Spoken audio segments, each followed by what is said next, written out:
Hello, everybody, and welcome to the DK and Bill Wrestling Podcast. I'm Bill. And I'm DK. And boy, do we have something red hot for you today because our feature is going to be about the Big Red Machine or Big Red Monster, whatever you want to call him. Kane. He's our feature this week. The devil's favorite mayor. I heard he's actually a good mayor. Yeah, you know what? Like, I came up with this profile probably about 2 months ago, and Yeah, there's been you so did. much going on in wrestling and our other shows that we've been doing. Mm-hmm. Good to be back on the DK and Bill Wrestling Podcast. I'm looking forward to talking Kane here. This was one of the more intriguing guys that I wanted to profile with you. We're going to be doing 97 to 2003 today. Because Kane was damn near what 20 years almost Close, yeah. 15 of full-time dominance basically. Yeah. Yeah, so we're gonna give our opinions on Kane. We're gonna kind of go chronologically, and we are gonna kind of get into the next pay-per-view that's on Saturday here. Yeah, Which seems like it have we switched to Saturdays for everything now? I think so. I kind of Although love it, except for this week because college football's starting. Right. Channel flipping at the. I do want to mention real quick before we get to Payback. Because I don't know how you feel about. I know you're not an AEW guy, but I do want to mention All Out or All In this past Sunday, 81,000 paid attendance at Wembley Stadium. Unbelievable. Yeah, it's pretty incredible. And honestly, folks, if you haven't seen it, probably the show of the year. Probably one of the best shows I've ever seen in my life. That's how good it is. So, well, I'm sure they brought their big guns.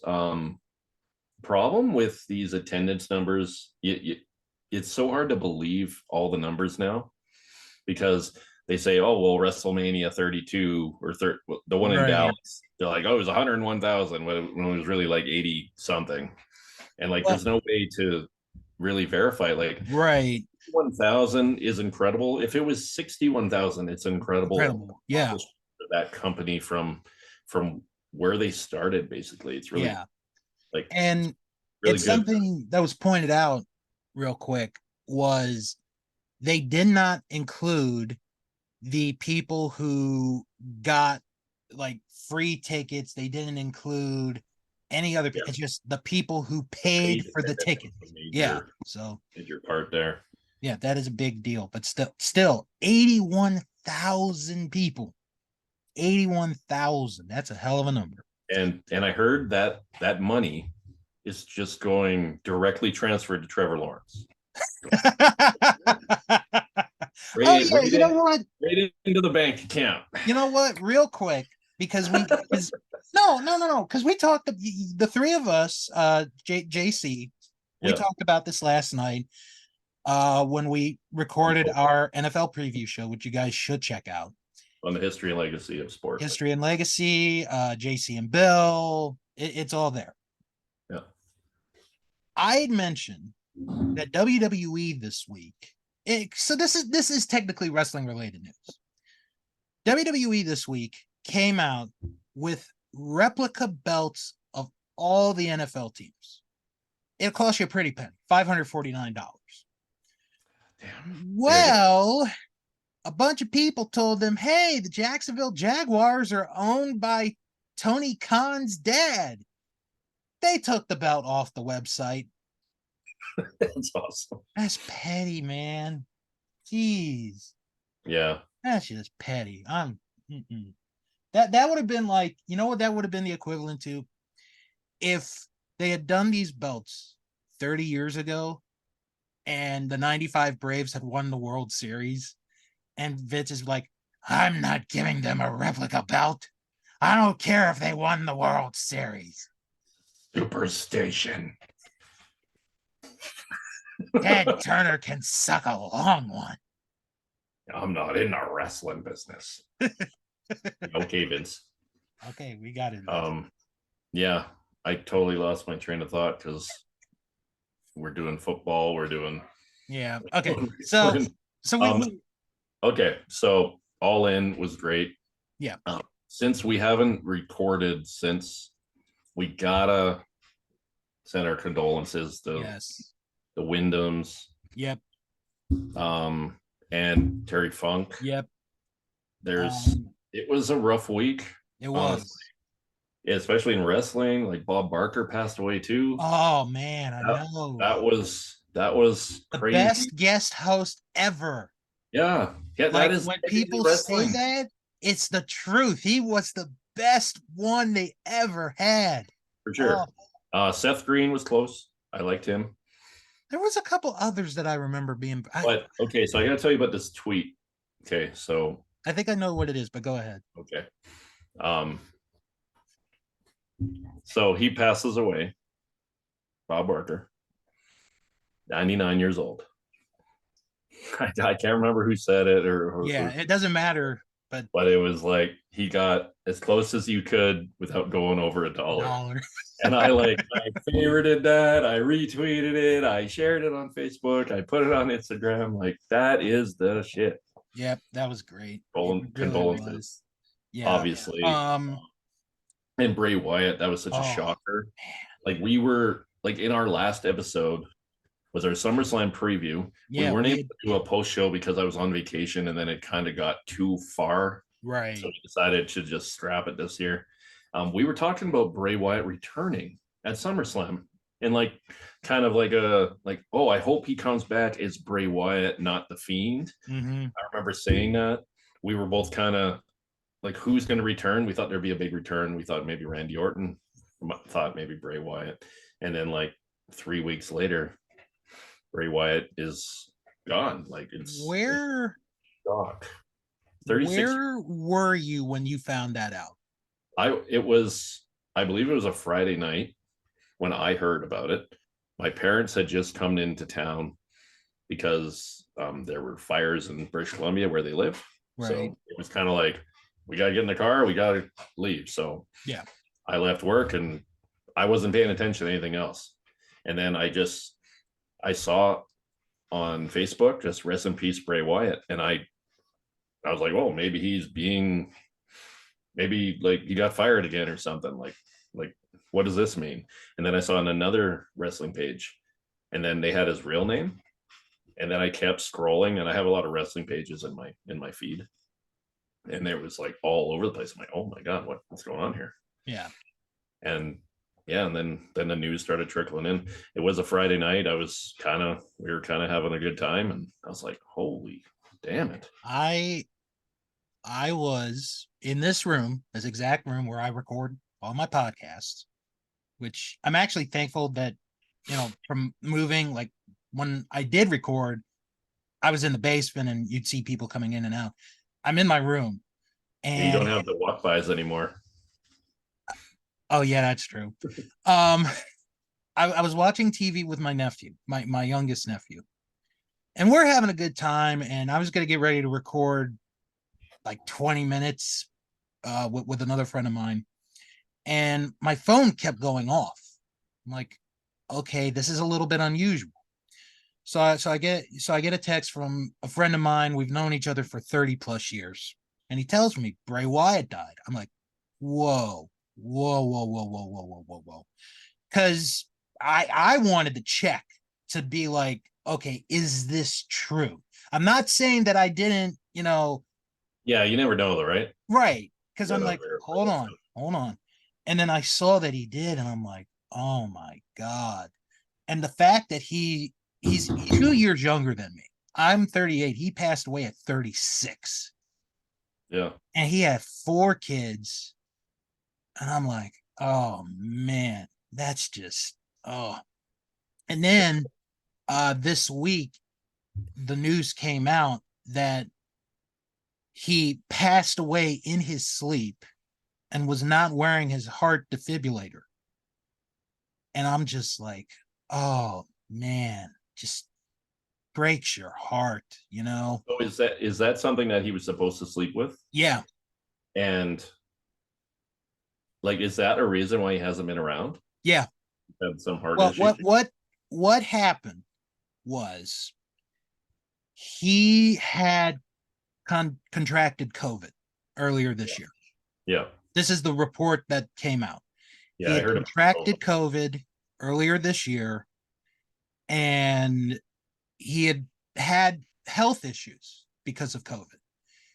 And he had actually gotten better. Like the last update was like a week or 2 weeks before he passed, and it was like he's getting a lot better health wise. And then that day he has a heart attack and he died. So really, the thing with all of this, and I think I said this to somebody or somewhere, just because COVID is not as big of an issue as it was 3-4 years ago, it can still kill you. So don't take COVID very lightly. I've had it twice. yeah, so fun. No, the first time was terrible. And after I got it the first time, I was like, okay, I'm losing weight because I don't want to end up like my sister who had it even worse. She, because with COVID, it can affect people that are overweight a lot worse. And because I remember clearly, like she just was losing breath, and I was like, oh my God, this. So I'm like, okay, that's it. I'm losing weight. I was at like 350, and I'm right now at 312. Like my lightest was 298. I managed to get under 300. I can get back there again. I know that. So the thing is, folks, if you got COVID, even if it's like a light version, you got to get that out of your system. Get it out. You got to take that seriously. Totally. And then with Terry Funk, I mean, 79, lived a good life. He had been dealing with dementia the last few years of his life. Yeah. Just all around great guy from what I've heard. Like I'd never heard a bad thing about Terry Funk. Meltzer wrote a piece a couple weeks ago, and he put in this story that I never heard. Because he married literally his childhood sweetheart. Like they'd known each other since the 6th grade and they got married. That's cool. So when Terry Funk was the NWA world champion, his wife divorced him. And he basically gave up the world title to be with his wife, to be with his love again. And that's why, that reign was like a little over a year, but he got back with his wife. They stayed together until she passed away a few years ago. And, Terry's now up there with her at the big double cross ranch in the sky. So, yeah. But yeah, our thoughts go out to the Funks. They go out to the Rotundas, the Wyndhams, to Bob Barker's family as well. Kind of a tough week for everybody. Yeah, but let's get back into why we're here, and we're going to preview the pay-per-view for Saturday. Yeah, and we're going to talk about Kane 97 to 03. So I'm looking forward to the show, man. So we're going to preview Payback. It probably should be Paybacklash. That's probably what it should be called, but or WrestleMania. Is that what I used to call Backlash? WrestleMania again. Oh God, I'm glad we're out of that era. We had started something, and then they're like, "No, we're just going back to Backlash." Yeah, we're just doing WrestleMania Backlash. Two things I notice about this card before we get to it. Number one, small card, 6 matches altogether. Yeah. Number two, no rematches from SummerSlam. I thought there'd be one, but there isn't. So bravo. Payback kind of seems like it's a backlash after SummerSlam. Right. SummerSlam Payback, they could call it. I do want to mention very briefly, because I think this will be my bathroom break during the show. We're going to have an episode of the Grayson Waller effect. Oh, Yay! With his yay. guest being Cody Rhodes. Okay. Again, that's going to be my bathroom break during the show. Cody Rhodes is a star. Yeah, it's For not sure. against Cody. Nothing against Cody. It's Yeah. just I really. can't get into Grayson Waller. Thank you. Okay, so I haven't watched SmackDown yet. It's on right now, but I did see something that John Cena and Jimmy Uso were having a segment. So Yeah, I don't think that's going to lead to anything. maybe there's something in the future. Maybe down the line. Now, why do you think Cena's coming back besides the writer's strike? I know they're doing a show next week in India, Mm-hmm.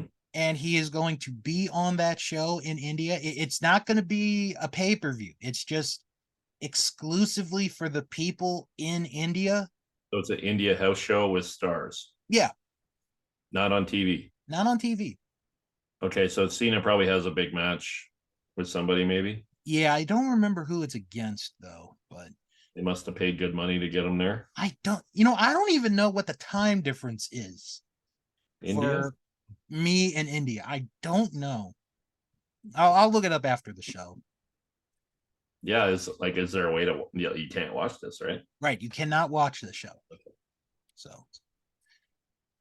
because I don't even know like what the full card is, so not gonna really hurt. Okay. All right, let's get to the actual card for this show. So we're gonna go in reverse order that they have it listed here, with the Steel City Street Fight for the Undisputed Tag Team Championship. Kevin Owens and Sami Zayn defend against the Judgment Day, Finn Balor and Damian Priest. Okay. So Finn Balor and Damian Priest are they done chasing the heavyweight title now? Priest still has the contract. Trying to become better friends here. They're trying, but Damian Priest still has the contract, so yeah. Not and I'm kind of wanting the tag titles to get off of KO here. Mm-hmm. The tag belts would look good on Judgment Day. That you got Dominic has his title and Rhea has hers. I don't know if we're making picks, but I'm gonna make one here. I'm gonna take the Judgment Day here. And maybe this would be an upset. I don't know. What do you think? I know KO came back a couple weeks ago from rib injury. Sami Zayn's dealing with an issue with his elbow. Like he's got like this bulge growing in his elbow full of the white stuff. Sexy. Yeah. So I like to see a Kevin Owens heel turn here on Dr. Sam. Pimple Popper. Maybe a KO Sami Zayn rivalry once again, because it's one of the best. It is. Get those guys I think Owens and Zayn are going to hold on for just a little bit longer on this one. I think they're going to retain the titles because there's some dissension between Balor and Priest. But I'm not saying that, one of them's going to go. Like those heel groups that have all the belts, they just have a little bit more swagger. Mm-hmm. So yeah, giving them an opportunity to get some gold here, but it's not a heavyweight title or anything or an IC belt. Right. All right. Next match, LA Knight versus The Miz. Okay, well, we got to talk about The Miz's promo, right? Oh, that was so good Monday night. Oh, you can just fire LA Knight now and make Miz the better version of LA Knight. So come at me. I don't care. I will. Want to fight about it? Mike Mizanin is one of the greatest WWE superstars of all time. He is so great at everything he does. I just love him. That promo. Like, remember when he came out and he was The Rock? Yes. He's bald and stuff. Oh, and then he was I remember when he and Maurice were doing John Cena and Nikki Bella, and he's like, that was so good. I got you a diamond Dallas Page yoga videotape. That's And still one of my favorite bits. Maurice was a good Nikki Bella. too. Yeah. So It's like we've said here, when the Miz is good, he's good. yeah, when is he not good? Like Their he's the rich, time. like I've said on this show many times, he's the richest jobber in the history of the There you go. wrestling. He's turned losing into a An art career. form. Yeah. He'll probably go into the Hall of Fame one day, based Not on before Barry Horowitz. Barry's going in before the Miz. well, yeah, Barry's been on our show, so that's like automatic into the Hall, right? Well, I mean, he did say, Barry did mention he is in now the New England Hall of Fame, New England Wrestling Hall of Fame. Which So is awesome. That's yeah. great for him. And we are looking forward to having him Oh my back on God. the show Yes. for that SummerSlam watch along, which is going to be awesome. Yes. Stay tuned for that. They're pushing LA Knight. I'm starting to get a little bit about him. I'm not all the way in yet. Oh yeah. You haven't won me over yet. Don't don't make me like someone. Let me like them. This okay, the LA Knight thing is like when you go to a house party and then your buddies are like trying to fix you up with some girl. Mm-hmm. No, just let me do it. I will eventually go talk to her. Don't push her into me. Is what I'm trying to say. LA Knight's kind of like a blind date fix up. They're trying to make me like him. It's starting to work a little bit. And obviously, I don't think The Miz has won on pay-per-view since WrestleMania 27. I have no idea what the last time he won a pay-per-view was. That's when he beat John Cena. I'm pretty sure he's won since then, but maybe, I don't know. We have to go back and check. Yeah, LA Knight is going to win this match. Yeah, I think LA Knight's going to win this one. This has been a fun little feud. Well, they're both great on the mic. Oh my God, yeah, they are so good. Like I'd rather them have a debate in a ring than a wrestling match. Like, if we could find a way here in the U.S. to just have next year's presidential debate be LA Knight and The Miz, I'd be all for it. Sure. Have The Rock as the moderator. Yeah, exactly. Well, I don't know. I mean, maybe not. I don't know. Yeah. The Rock did something today that's got some people upset, but oh, did he? I must have missed it. Yeah. Okay, I'll mention it real quick. So he and Oprah, because you know how wonderful of a person Oprah is. They started a charity to help the people in Maui, in Hawaii. Sure. And people are like, okay, that's great, but why don't you all donate some of your money? You've got millions and billions of dollars. Why don't you donate instead of asking us? Yeah. Well, I'm sure they donated money too. I'm sure they did, I mean, if I had money right now, I probably would donate, but but back to this match, I'm gonna go LA Knight on this one. Okay. All right. Next match is a rematch for the United States title. Rey Mysterio defends against Austin Theory. Yeah, what did you think of the Rey Mysterio win here? I'm not sure what they're doing with him. Like he went into the Hall of Fame. Yeah. He beats his son. Mm-hmm. That should have been it. Yeah. Like, or he should have lost to Dominic and then retired. Right. Like, why do you go in the Hall of Fame and then just continue to wrestle? And now Austin Theory was going nowhere as U.S. champ. Exactly. He was going absolutely. I agree with getting the belt off him, but Escobar would have been better. Why is Rey Mysterio the champ? What are they doing? Is there going to be heel turn here somewhere with the LWO guys? Like, I don't know what's going to happen. Yeah. I don't really like the storyline. Do they are they going to cheat and have Austin Theory win the title back? Like, I don't really know what's going to happen here. I'm going to I'm going to take Rey Mysterio in this match, but I don't think this story is going anywhere. I think whatever happens here, if Ray retains or if Theory wins the belt back, I think that's it. I don't see anything happening after this. So I'm going to say Ray retains the title because honestly, after WrestleMania, they did nothing with Austin Theory. Absolutely nothing And with him. that's what John Cena said. Yeah. No one care. Like that should have been the biggest win of his career, and they should have had him come out on Monday Night Raw and cut like a sick promo, and then have him maybe like almost be like a legend killer character like Randy Orton was back in the day. But what did they do? Nothing. He beat John Cena at WrestleMania. This is a monumental moment for the kid, and they totally shit the bed with him on this. They did. And like, what do you do from here?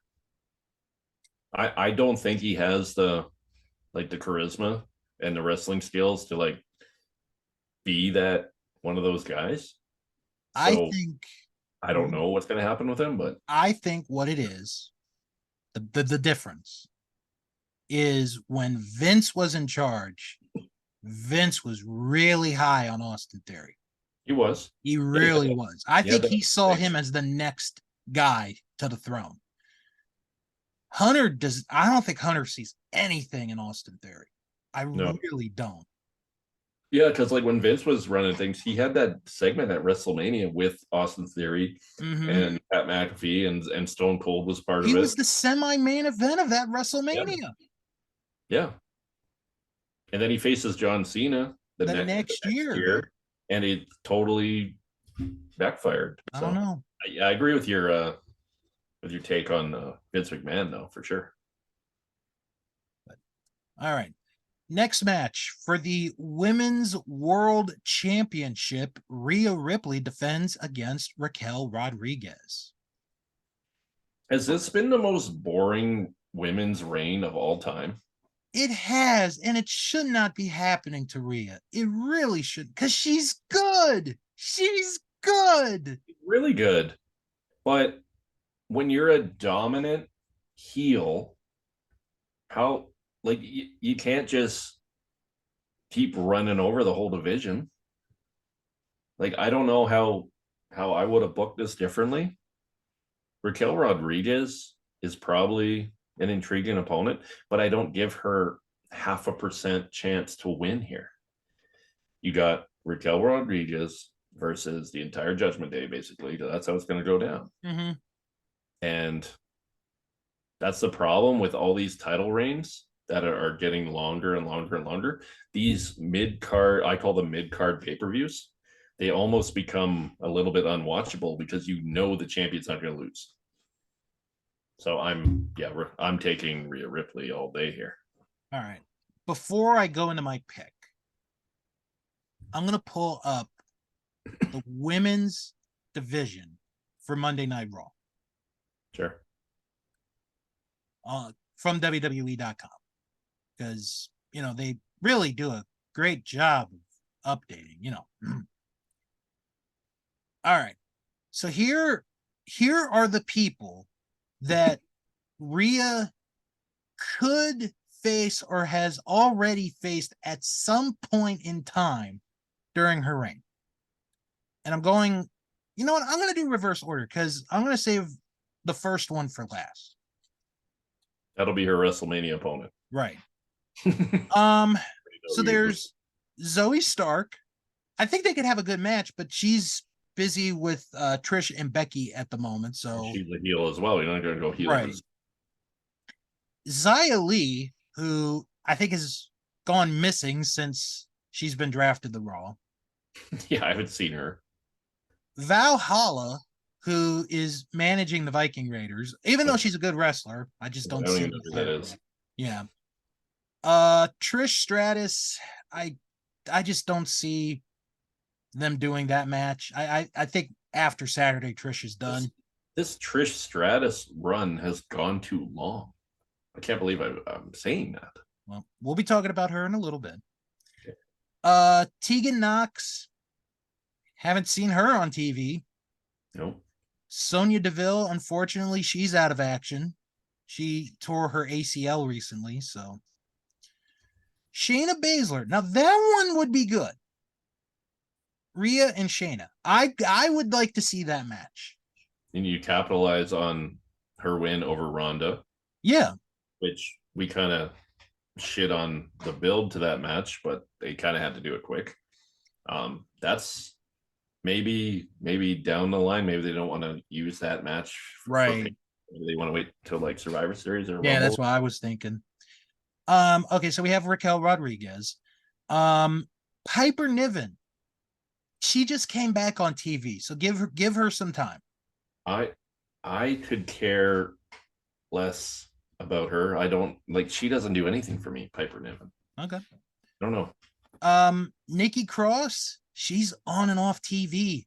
That Nikki Cross would be intriguing. Yeah, that would be a good match. Yeah, it would. I still like Ripley's kind of got that like Roman Reigns thing in her. Like, who's going to beat her? All right. Then we have Natalya. I think she's already wrestled Rhea. So yeah, I think there's been a couple. Yeah. Like Natalya, that would be a fun match. I don't give her too much of a shot. Then we have Maxine Dupree. She's more on the outside, but she has had a match, so I'd put her towards like the very bottom. Mm-hmm. So Liv Morgan, she's out of action for the time being, but if she comes back soon.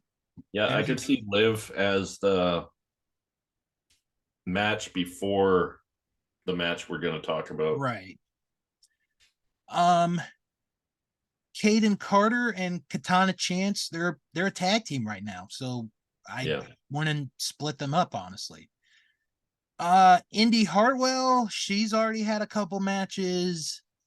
Emma, I have not seen her in a long time. I don't know where Emma is. I don't know how much she's making, but she's stealing from somebody.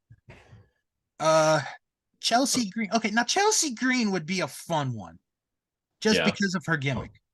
Oh yeah, her Karen gimmick is wonderful. Oh, it's great. Can I speak to your manager? And then Dominic would be there. I am the manager. Candice LeRae, she just had a match recently. And the final one, Becky Lynch. Yeah. And obviously, with Ronda gone, Becky's the top babyface on Raw. Yeah. The problem with this is they keep these top stars away from each other all year. Yeah. And so they can build to this big match, which makes it better. Like if we saw Cody and Roman like 4 times before WrestleMania, it wouldn't have been as special. So I kind of get why they do that. But then you kind of it kind of gets stagnant watching her I'm talking about Rhea here, just beat girl after girl, and then she doesn't have a match for 2 months, and then so. But yeah, I think we can all agree that we're probably going to have a Rhea Ripley. Yeah, I think so. Match at a major show. I'm guessing WrestleMania would be that. Yeah, but yeah, I think Rhea's going over on this one. Yeah. Okay, then we have the World Heavyweight Championship. Seth Rollins defends against Shinsuke Nakamura. Is this just a Raw show? Seems like all Raw. I know. Like the only SmackDown person is LA Knight, and it's an interpromotional match. Yeah, like remember when they used to just have like a Raw pay-per-view and then the SmackDown pay-per-view? Yeah. Like it seems. I saw someone tweet out like this is a glorified Monday Night Raw, like with 6 matches, probably no title changes. Right. Probably be shorter than a Raw actually, because Raw's 3 hours. Yeah, I don't see Seth losing here. He's been carrying his title since he won it for like the first time winner. So yeah, I'm going. Keep going with Seth here.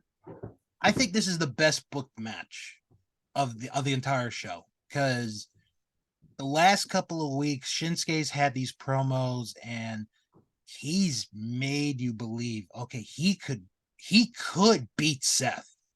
Like, he could. That's what they want you to believe. Right. Like, you have to care. Like, this is the opposite of what we just talked about with Rhea Ripley. Mm-hmm. And unfortunately, it's not going to happen.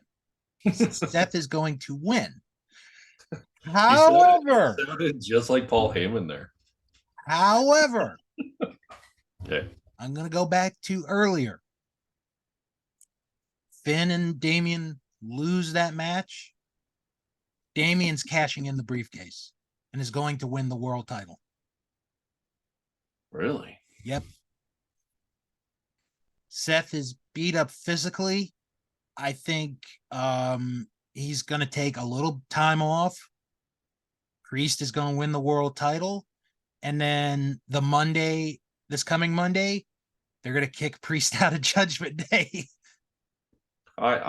You know what? I don't disagree on what you said there. It could be a cash in, but I think it would be Priest is the new leader, and Finn Balor kicked out because Finn Balor needs a refresher. All right. He needs to come. And then you could have the Demon return and face Damian Priest. Mm-hmm. Because if you take Damian Priest out and he's the world heavyweight champion, now he instantly becomes a babyface. Yeah, that's true. And I don't know how that would work. It'd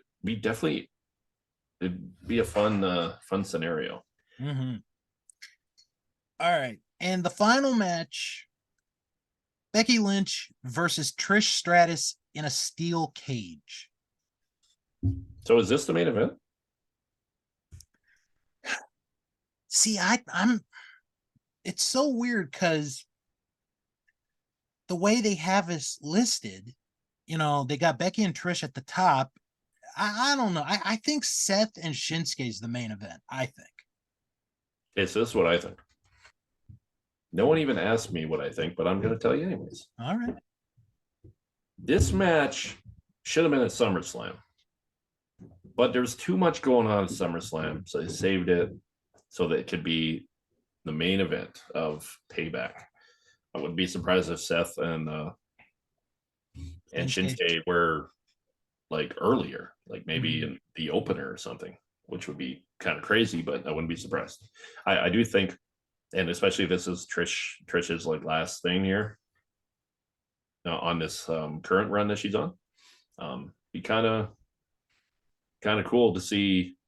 I have Becky winning, but I think there might be some interference at the end to maybe set up like the next feud that Becky's going to go into. I don't know. Don't have any knowledge of what that would be or anything like that, but that's just kind of what I think. And I think this should be the main event. It's been a long time building. This has been going on since after WrestleMania. Yeah, because they were in that six way. Right. Lita. Yeah. And then Lita ended up getting beat up, which turned out it was Trish. Right. So Trish turned heel, and then this has been going for a while. So, but I do think this should have been at SummerSlam, but they just had like the Bloodline storyline was there, and with that 40 million minute match. Yeah. Not saying the match was bad, it just was really, really long. Talking about the Uso and Reigns Roman match. Yeah, they could have cut out about 15 of that. Yeah. I do expect some chicanery during this match, but I do see Becky winning this. There's no way. I can't see Becky not winning this match. I just can't. And okay, there's something else I'll say before we get into Kane here. I see Becky winning, probably by submission, because you don't have to climb out of the cage, right? It's pin, submission, or escape. Okay, so she'll make her tap out, and then Trish will either shake her hand or hug her at the end, making Trish a babyface before she leaves because she's a heel right now. Yeah. And if she ever wants to come back, people sometimes they remember storylines, but if she hugs Becky and anoints her and stuff like that, then we're good to go for the next run if there is one. And then the people will join together and sing Kumbaya. I hope so. And that's how the show will end.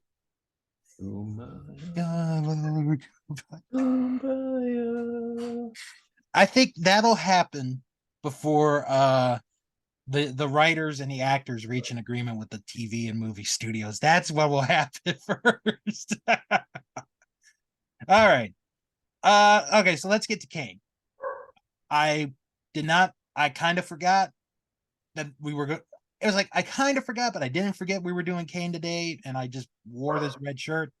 So, all right. So the story of Kane. My oh my. Well, we got to get into and how this. We're doing Kane here. This is just Kane. We're not talking about Isaac Yankem and that nonsense. No. We're not talking about Isaac Yankem. We're not talking about fake Diesel. Oh man, fake Diesel. He was good. We're not talking about Cain and Abel from the Bible. We're talking about Kane. The Big Red Machine. So we have to kind of do a little bit of a background story to get to Kane. So it begins in April at an In Your House. Undertaker, first defense of the title after winning at WrestleMania, beats Mankind. After the match, he throws a fire. He basically burns Paul Bearer in the face because he's a baby face. So yeah, because Mankind and Paul had done that to the Undertaker. Right. So Paul comes back a few weeks later and he tries to reunite with the Undertaker.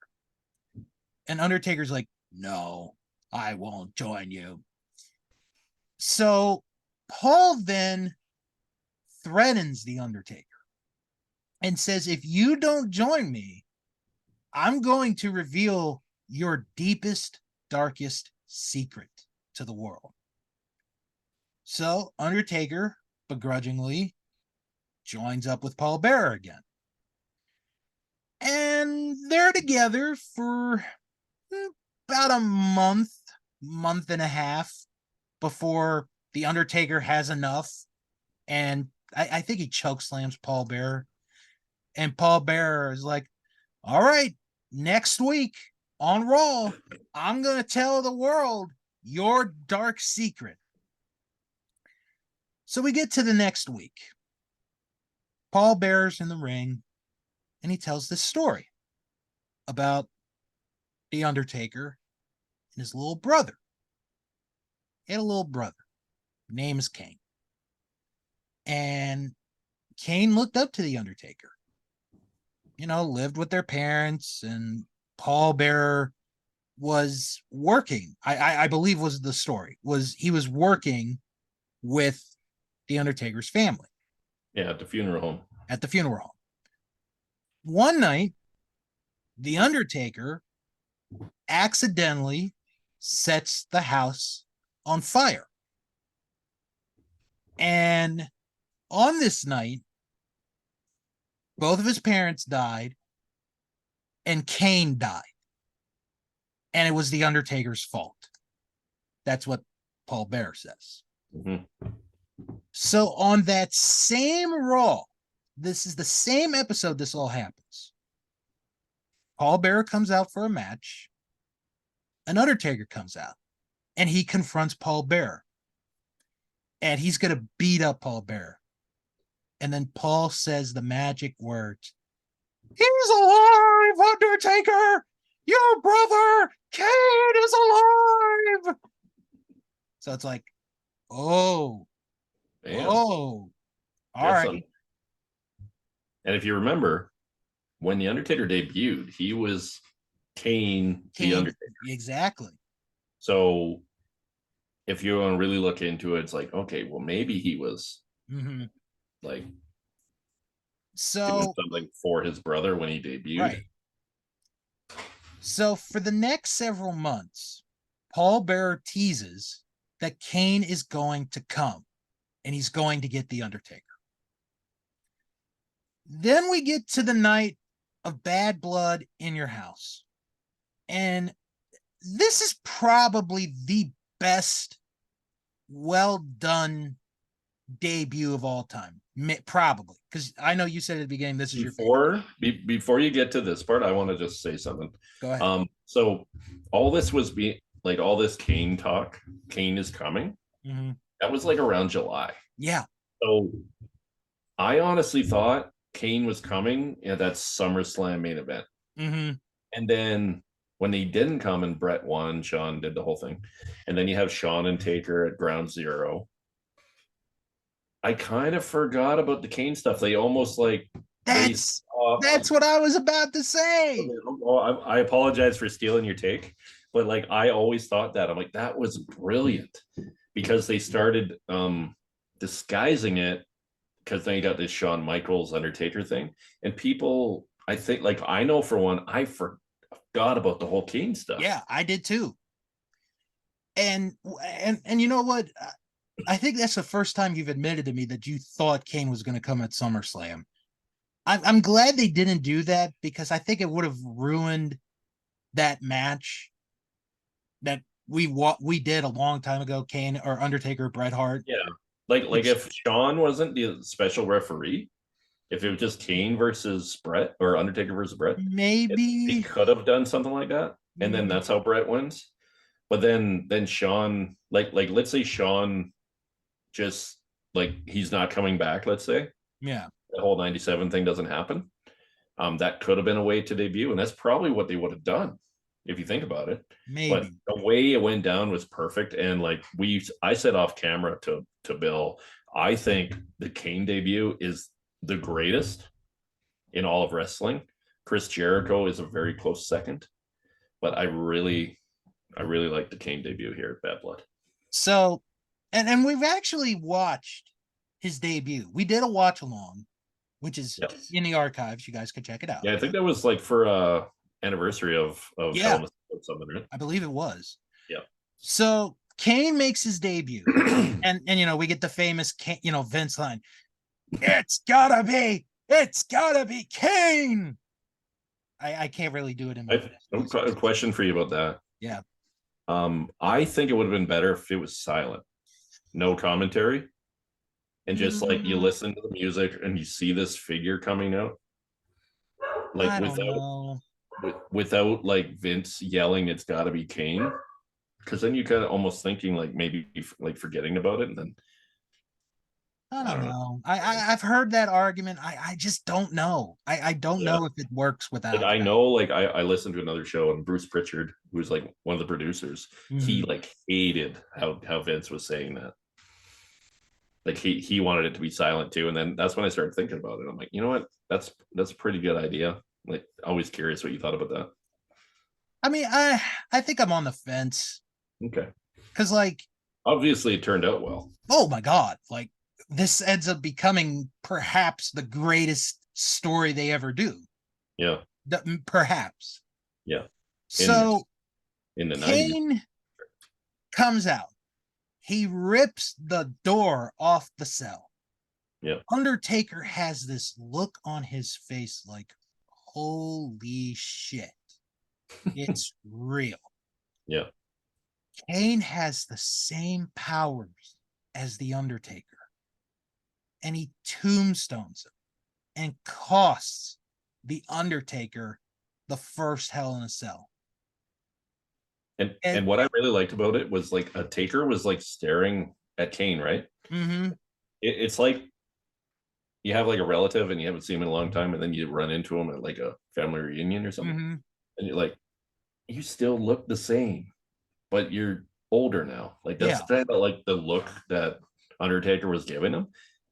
Like I've seen that match so many times, and I always like I try to look at Undertaker and see what he's doing in that situation. Like, just he was so good at that.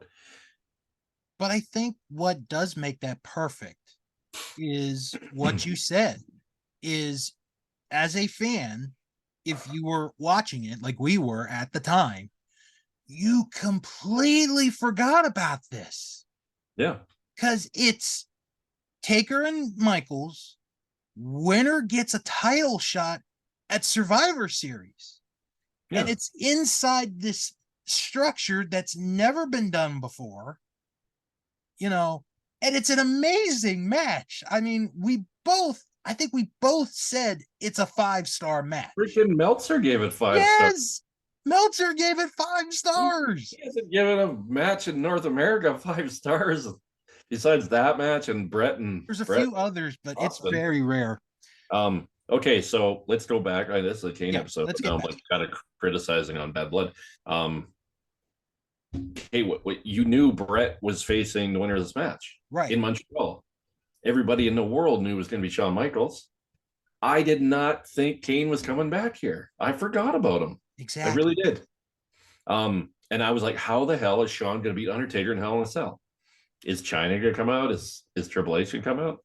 That's kind of what I was thinking. I did not expect Kane to come out. That's why, like, it's the greatest debut, because it was so shocking. There's so many great things about that match that if we ever did another episode on it, like, we could pinpoint everything, but we're not going to do this one. I could do a series on the Hell in a Cell first match. There's so much.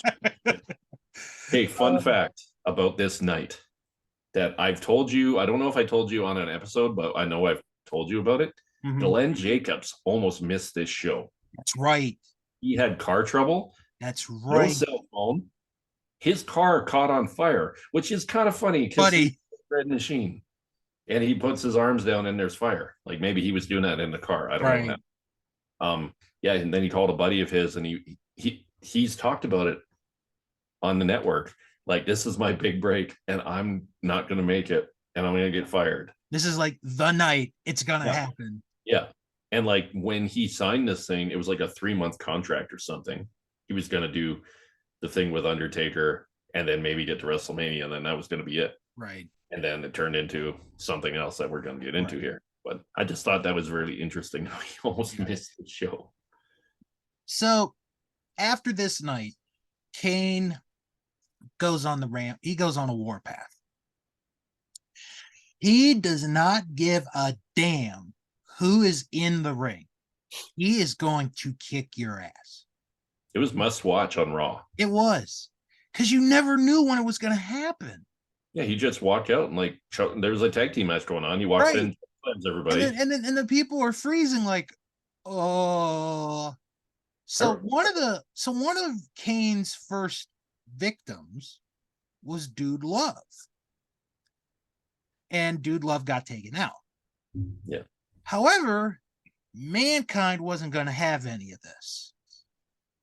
So, actually, I should mention, Paul Bearer is referred to in this tense as Kane's uncle. Yeah. So remember that for a little later. So Kane's debut match is at Survivor Series in Montreal, because, nothing happened in Montreal that night. So they do the match. This is the only time Kane ever has a match in red light. It's the only one. And I'm glad they didn't do another one with Kane after that. It was okay. Like, it was kind of intriguing, but yeah, if they like did it all the time, it would have been kind of. So Kane wins, as you probably expect. Was this Mankind like trying to avenge Dude Love? Yeah. Okay, that's kind of funny. So Kane continues to go on the warpath. He wants his brother. Yeah. But Undertaker's like, I will never fight my own flesh and blood. I will never fight Kane. So we get into 98, and there's a brief moment that maybe Kane and The Undertaker are together, because Undertaker's got a shot at Shawn Michaels at the Royal Rumble in a casket match for the title. And the week prior to that match, Kane helps The Undertaker beat up DX. So it's like, okay, maybe Kane turned for the better. They actually announced Kane as the new member of DX. I remember Exactly. that. I was like, that's awesome. Suck it. Suck it. Yeah, back when, he didn't talk. So we get to the Rumble. Undertaker's getting beat up again. Kane comes out and he helps his brother. But then he goes to do the arm raising. The pyro doesn't go off. He beats up the Undertaker. He puts him in the casket. Shawn wins. Sure. Paul Bearer comes out. Paul locks the casket. And then they set the casket on fire. Undertaker is in the casket. So it's like Kane's done it. He's eliminated the Undertaker. He's gone. So then Kane faces Vader at the next In Your House. Kane wins. And then after the match, Kane hits Vader over the head with a wrench. Oh, yeah, that was crazy. Mm-hmm. So Vader's out of action. All right. Who's gonna stop Kane? Okay, so before you go any further, I remember being really impressed. He just picked up Vader. Yeah. And gave him a tombstone. Like, it wasn't hard. And Vader's like 460 pounds. Yeah, he's a big guy. Like it wasn't like picking up Yokozuna, but it was like, still, this is a big dude. And he just picked him up easily. Mm-hmm. And that hammer, the wrench thing, Jesus. Yeah. I think it was a wrench. Yeah. So one night on Raw, there's a casket. We hear Undertaker's music playing. And then this bolt of lightning shoots down. It's the Undertaker. He's back. Now he wants Kane. We get it at WrestleMania 14. Yeah, just had to light him on fire to get his attention, I guess. But before that match happens, a very memorable thing happens. Pete Rose is one of the celebrities at this WrestleMania. Yep. And he is the guest ring announcer for this match. After being the biggest heel in Boston since Bucky Dent, Kane comes out. He looks at Pete Rose. Pete looks at him all confused. He grabs him by the throat and he gives him a tombstone. And this begins a tradition unlike any other, because Pete Rose and Kane will have an interaction for the following 2 WrestleManias in a row. And this was probably the biggest pop Kane ever got in his career. Probably, yeah. Well, at least in Boston it was. There's a fun story about how they were asking Pete Rose if he can do this in the back. Mm-hmm. I heard this on the Bruce Pritchard podcast, and he's like, "Sure, I'll take a tombstone." And then I guess he looks over at, like, it's either Jerry Lawler or somebody else. He's like, "Hey, what's a tombstone?" Like, so he had no idea what he was getting himself into, but he's all game. Like, I thought Pete Rose was awesome in that role they had him in. He always ranks near the top for me as far as celebrities go in wrestling. Yeah, like, he's not at the top. I think that could be a whole episode in itself. I think we will probably go down like a countdown of celebrities at WrestleMania. Oh my God, or yeah. just in wrestling. Top celebrities in wrestling, period. Yeah. So, That'll be a hard top 10 to kind of figure out.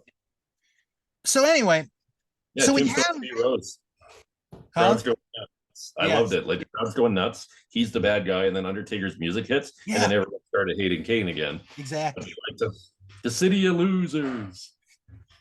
I left tickets for Bill Buckner, but he couldn't bend over. You couldn't bend over to pick him up. How about it? All right, so we had a World Series. So this is a really good match.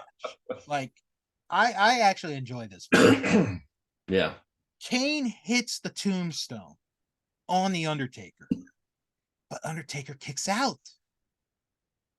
Undertaker hits a tombstone on Kane. Kane kicks out. It takes the Undertaker 3 tombstones to finally beat Kane. And then even on the third one, Kane kicks out at like 3 1/4. Yep. I like that.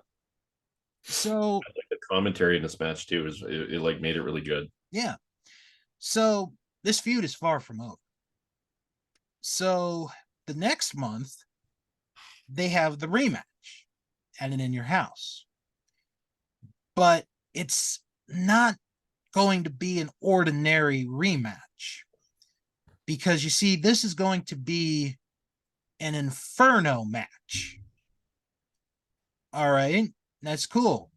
What's an Inferno match? So what it is surrounding the ring is fire. To win the match, you have to set your opponent on fire. That's how you win this match. Yep.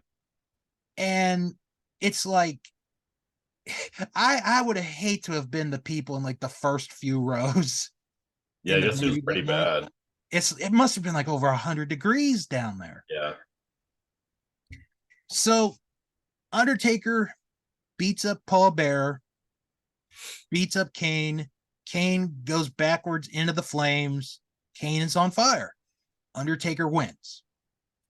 And we will be doing that show eventually, because we do have the 2 shows that ended in a tie. So we have to do Unforgiven at some point. Yeah, so. I believe that might, that since should be Kane, that might be our next yeah, review. I think that should be our next one.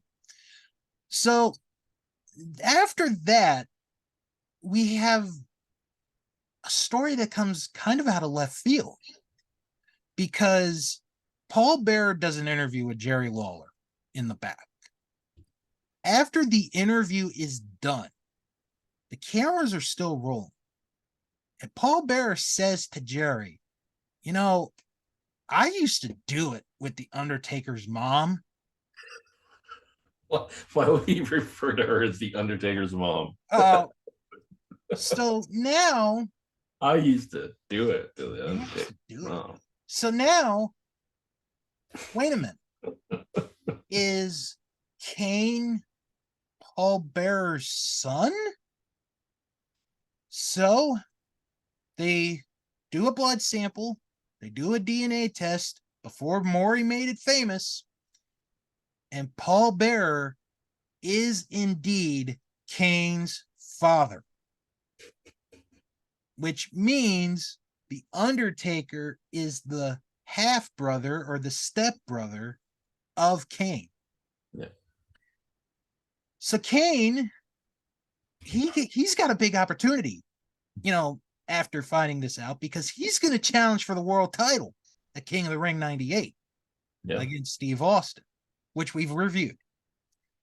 Yeah, so he doesn't have anything going on from Unforgiven, like match-wise, eh? I mean, he has that rematch with Vader. Yeah. That's what they had at Over the Edge.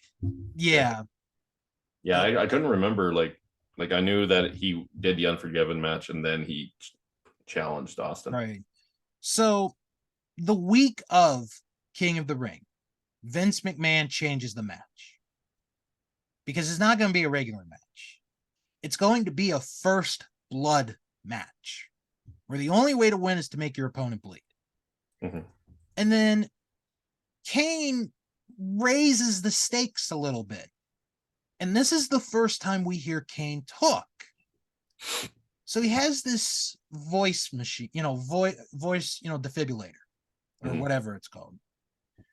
And he goes, "If I do not win the title, I will set myself on fire." Yeah, those are his first words. Yep. And it kind of reminds me of this bit from Dennis Leary. He did this on a special he did called No Cure for Cancer, where he talks about the entire family that has the voice box. It's like the guy, his wife, and his dog. "Are you ready, dear?" "Yeah, I'm ready." "Are you ready, Fido?" "Woof, woof, woof." Yeah. I forgot about that. Well, You got to watch that. So anyway, King of the Ring, Undertaker hits Austin with the chair. Austin bleeds. Kane wins the title. Kane has won the title. He's the new champ. It unfortunately only lasts one day because Austin wins the belt back. However, Kane and The Undertaker, are they forming an alliance? Well, they eventually do. And this is the official, unofficial beginning of the Brothers of Destruction. So Undertaker and Kane are working together. Kane's no longer with Paul Bearer. And this is so much fun because Kane is a tag team champion with Mankind. And he's also with his brother. So at SummerSlam, Kane and Mankind are supposed to defend the tag titles against the Outlaws. Kane never shows up. But then after the match, he pops right out of a dumpster and hits Mankind with a sledgehammer. So after SummerSlam, McMahon comes up with this master plan to get the belt off of Austin. Because he takes The Undertaker and Kane and makes a triple threat match for the WWF title against Austin at the next In Your House. They have the match.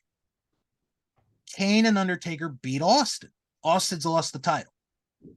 But who's the champ? Well, we don't know. So Kane and Undertaker fight at the next In Your House, and there's no champion decided. But on that night, Paul Bearer comes back and joins forces with The Undertaker. So Kane's direction kind of starts going in a different way. And by the end of 98 into 99, he ends up joining the corporation, because if he doesn't join them, then he's going to end up in an insane asylum, because, that's what corporations do, apparently. So during his time in the corporation, he has a unique relationship with China. And I think, if I remember this correctly, they kind of go with, they're like together, but they're not really together. It's a weird thing. So Kane gets portrayed at WrestleMania 15 by China.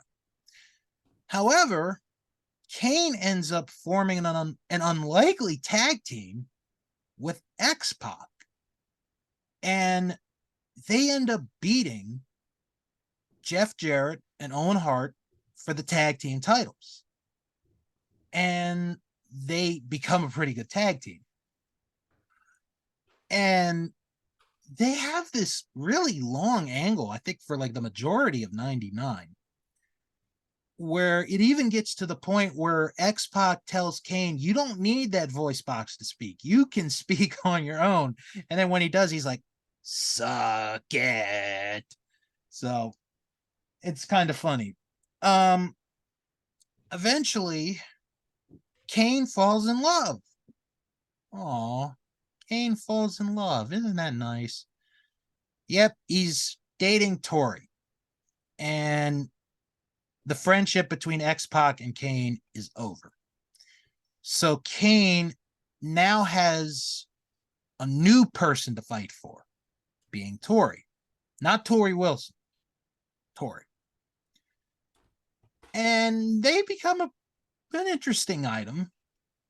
But in the beginning of the year, Tori leaves Kane for X-Pac. Uh-oh. So Kane's distraught. He's sad about this. But a couple of weeks after that, Paul Bearer returns. And Kane is with him. Uh-oh. Kane and Paul Bearer are back, folks. So Kane finishes his feud with X-Pac. It actually culminates at WrestleMania 2000 in the tag match, X-Pac and Road Dogg against Kane and Rikishi. And then Kane goes in like this weird direction again, because it's like he's doing something, but it's not that important. And then the next time he's in a big thing is a few months later, where he teams up with Undertaker again, and then betrays the Undertaker. And then they have a match at SummerSlam where it goes to a no contest. And it just goes all over the place. Like Kane, like 2000 is such a great year, but Kane is just lost in the mix, in the shuffle, because he eventually gets into a feud with Chris Jericho. And it's all over a cup of coffee. No, literally, it's over a cup of coffee.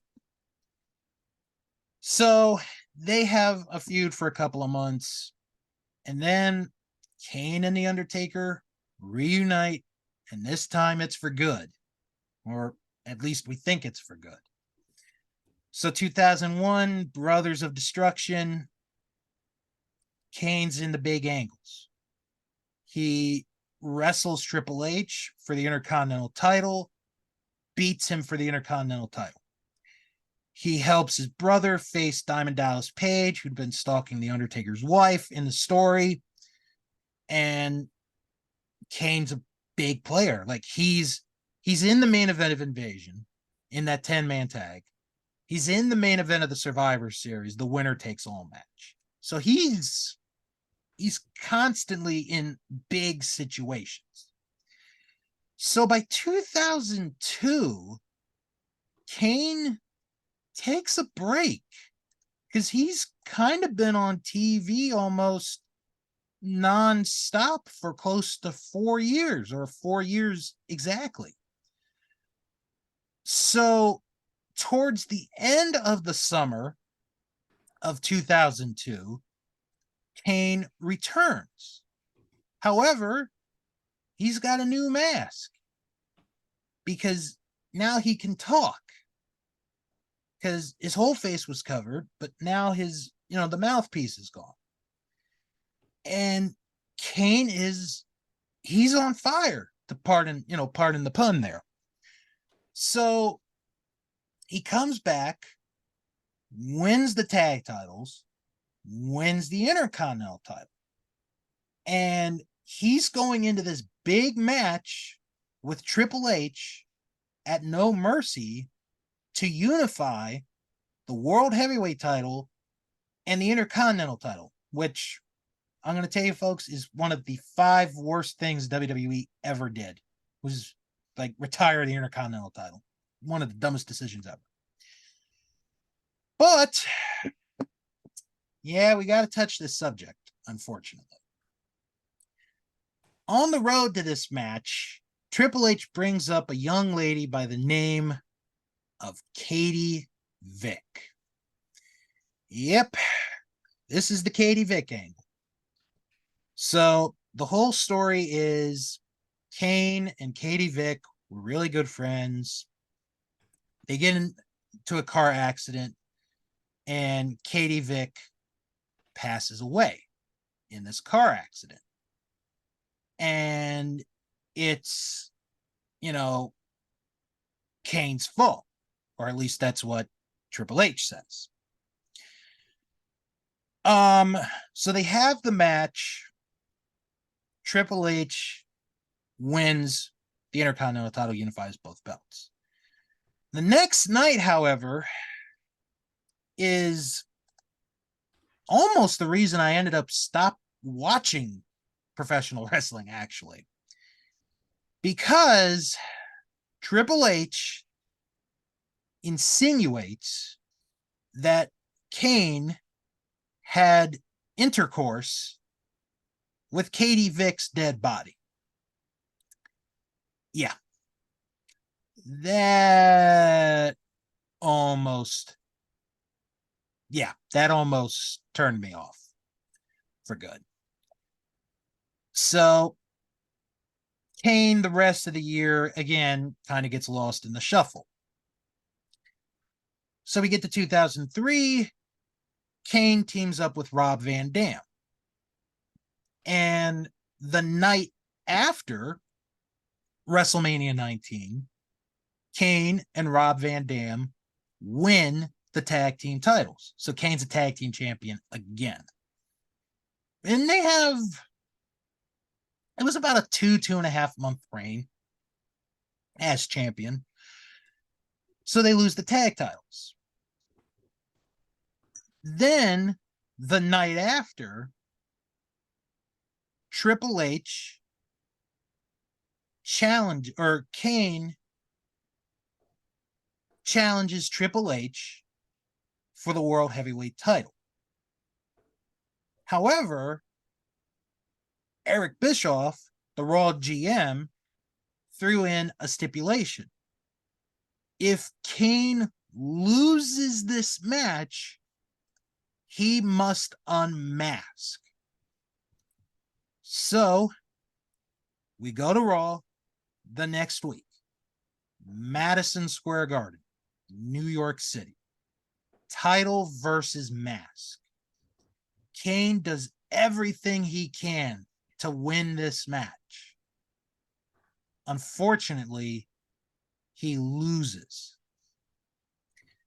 And because of that, he has to unmask. RVD gets in the ring. He's trying to calm Kane down. Kane takes the mask off. We see his face. And the first thing he does is he chokeslams Rob Van Dam. Now we have a very angry, very upset Kane. And for the rest of 2003, he reverts back to 1997 Kane. He goes after anybody and everybody. Does not matter. He chokeslams Eric Bischoff. He sets Jim Ross on fire. He even gives a tombstone to Linda McMahon on the stage, which I didn't see when it happened because I was at camp, but my family taped that episode and I saw it and I was like, oh my God. So Kane's getting in, because he's still dealing with RVD, but Shane McMahon comes back and Shane is trying to get revenge for what Kane did to his mother. So they have a match at Unforgiven. It's a last man standing match. And I remember this being a good match. And Kane wins the match. And then I think it was during the build up to that match, actually. Yeah, it was during the build up to that match where Kane, pardon me, with the engine or battery, electrocutes Shane's Golden Globes, if you know what I mean. So the feud continues and it goes all the way to Survivor Series, where it's an ambulance match. The only way to win is to put your opponent in an ambulance. Kane wins that match. And it's like, okay, Kane's done. He's done with Shane. He's probably going to go do something next. Well, on the same show, The Undertaker is facing Vince McMahon in a Buried Alive match. And during the match, Kane interferes, beats up The Undertaker, and buries his brother alive, with Vince getting the win. And that's how Kane's 2003 ends. And that is where our story with Kane ends.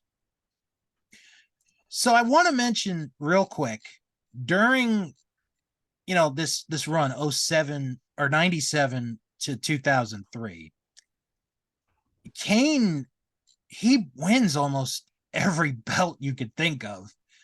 WWF champion. He wins the hardcore title, the intercontinental title. He wins the tag team titles. Listen to this lineup. He wins it twice with Mankind, twice with X-Pac, twice with The Undertaker, once with the Hurricane, and once with Rob Van Dam. And then later down the line, he wins the WWF, WWE tag titles with the Big Show. And he ends up becoming the 8th Triple Crown champion of WWE, being mainly the WWE title, the Intercontinental title, and the tag title, while all in the process. So Kane was very successful. This gimmick was so well done. Like, it is incredible how, this angle went, because, this angle could have gone so many ways. It could have ended up being a disaster, but it ends up being maybe the greatest story that WWF ever tells. Like, it's that good. It's captivating. It really is. And then, when you go into the later years of Kane, it's so unique, because the thing with Lita, and then the thing with Daniel Bryan and Team Hell No, which is absolutely fantastic. Kane is an incredible character.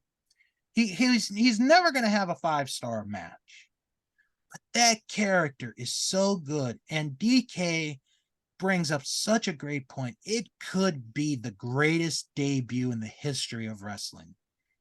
Like you said, Jericho might be the exception. There may be a few others, but that debut is absolutely fantastic. He's a big part of the Attitude Era. Like, I don't know what the Attitude Era would be like if Kane wasn't there, but he is a very, very big part of the Attitude Era. All right, so I'm sure some of you are wondering where DK is. He had to step out. He had to take care of some family business, so he told me to finish the show. So that's what I'm going to be doing here. You could join our Facebook group, the DK and Bill Wrestling Podcast. Just join us on Facebook. We have a wonderful group of people. Please join. We usually have a lot of fun on that Facebook group. All right. I wish I could tell you what we're going to do next time, but I really don't know. So all I'm going to say is stay tuned. Either myself or DK will update you guys on Facebook. Maybe we'll post something on our Twitters, our respective Twitters, of an update on what our next episode will be. So please check it out. Thank you guys for tuning into this episode of the DK and Bill Wrestling Podcast. I'm Bill, and he was DK. And we'll talk to you all next time here on the DK and Bill Wrestling Podcast.